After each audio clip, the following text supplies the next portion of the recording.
Dear viewers, Assalamu alaikum. You are learning English and I am Shokri Somoitu. প্রিয় শিক্ষার্থী, তোমরা যারা honours অথবা ডিগ্রিতে আছো তোমাদের জন্য এই ভিডিওগুলো উৎসর্গ করা হচ্ছে। সো আর দেরি নয়, তাহলে আমরা দেখি আজকে তোমার জন্য সে অ্যান্টোনিমস। আমরা এর আগেও শিখেছিলাম অ্যান্টোনিম মানে বিপরীত শব্দ। আমরা কিভাবে বিপরীত শব্দ তৈরি করতে পারবো, ঠিক আছে? সেটি যাওয়ার আগে আমরা এই ওয়ার্ডগুলো হচ্ছে বিপরীত শব্দগুলো একবার জেনে নেই।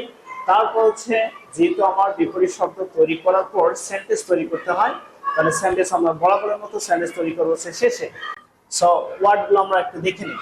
সো অ্যাক্টিভ, তাহলে অ্যাক্টিভ মানে কি করবো? আমরা এর বিপরীত শব্দ লিখতে পারি আছে লেজি। ওকে, লেজি।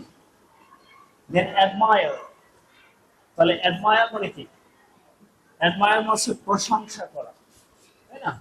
তাহলে আমরা এর বিপরীত শব্দ হচ্ছে দিতে পারছি ঘৃণা করা, হেট।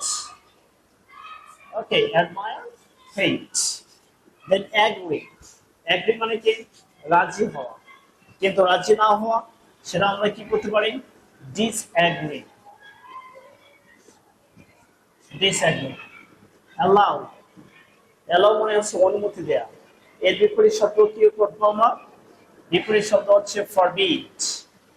ফরবিড মানে কি? ফরবিড মানে হচ্ছে নিষেধ করা। ওকে, রাজি হওয়া বা অনুমতি দেয়া, আর সে কে অপর দিকে হচ্ছে অনুমতি না দেয়া, ফরবিড নিষেধ করে দেয়া। আলোন মানে হচ্ছে একাকী। আমরা দিতে পারি টুগেদার, হচ্ছে টুগেদার মানে হচ্ছে একই সঙ্গে, টুগেদার বা ইউনাইটেড। আচ্ছা, এখন আমরা কি করব? সেন্টেন্স তৈরি করবো, রাইট? তাহলে সেন্টেন্স আমার কি হতে পারে দেখো। তাহলে আমরা সেন্টেন্স তৈরি করবো কোনটা দিয়ে? হয় এটা না হলে এটা। শর্তটা কি ছিল প্রশ্নের মধ্যে? আমি আবার বলতেছি, যদি প্রশ্নের মধ্যে base word, given word, old word, formal word থাকে, তাহলে প্রশ্নের শব্দটি অর্থাৎ এই শব্দগুলি দিয়ে সেন্টেন্স তৈরি করতে হবে। আর যদি লেখা থেকে new word, change word, own word, তাহলে তৈরি করবো হচ্ছে এই ওয়ার্ড দিয়ে সেন্টেন্স তৈরি করবো।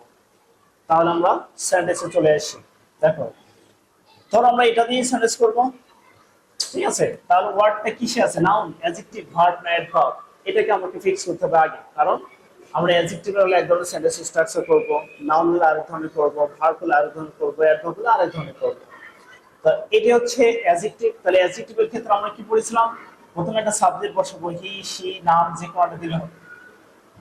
তারপর ইজ, এরপর বসাবো আর্টিকেল এ বা এম। তাহলে দেখো লেজি শব্দটা কি দ্বারা শুরু হয়েছে? কনসোনেন্ট দ্বারা শুরু হয়েছে, সুতরাং আমরা কি এই বসাবো লেজি। ওকে, ম্যান, পারসন যে কোনো বসালেই হবে। দেন অ্যাডমায়ার মানে প্রশংসা করা, হেট মানে ঘৃণা করা। তাহলে আমরা দেখি ঘৃণা করা ভাগ, যেহেতু উই, তারপর কি একটা সাবজেক্টের পর আছে ভার্ব বসে উই হেট, উই হেট হিম, শেষ। বেশি কঠিন জটিল কোনো সেন্টেন্স আমরা লেখার ট্রাই করবো না, সেটা মিনিং হবে না এরকম কোনো সেন্টেন্স আমরা লিখবো না। দেন এগ্রি, ডিসএগ্রি মানে কি? ভিন্ন মত হয়ে যাওয়া। তাহলে আমরা এখানে সেন্টেন্সটা তৈরি করতে ডোন্ট disagree with us, আমাদের সাথে ডিসএগ্রি করেও না। তারপর ফরবিড, নিষেধ করা, ঠিক আছে? আমরা এখানে কিভাবে বলতে? we forbid him, আমরা তাকে নিষেধ করেছিলাম। কিসের জন্য নিষেধ করেছিলাম? to go there, to come here, to attend the class, এরকম কিছু আমরা বসে দিতে পারি। ইচ্ছা না হলে আমার সেন্টেন্সটা এখানে হয়ে যাবে। দেন alone, together, তাহলে টুগেদার মানে একই সাথে, ঠিক আছে? we live together, কারণ টুগেদার শব্দটি হচ্ছে অ্যাডভার্ব, আর অ্যাডভার্ব সাধারণত সেন্টেন্সের শেষে বসে। Okay, that's all for today. I hope you understand. For more videos, please stay connected with us again.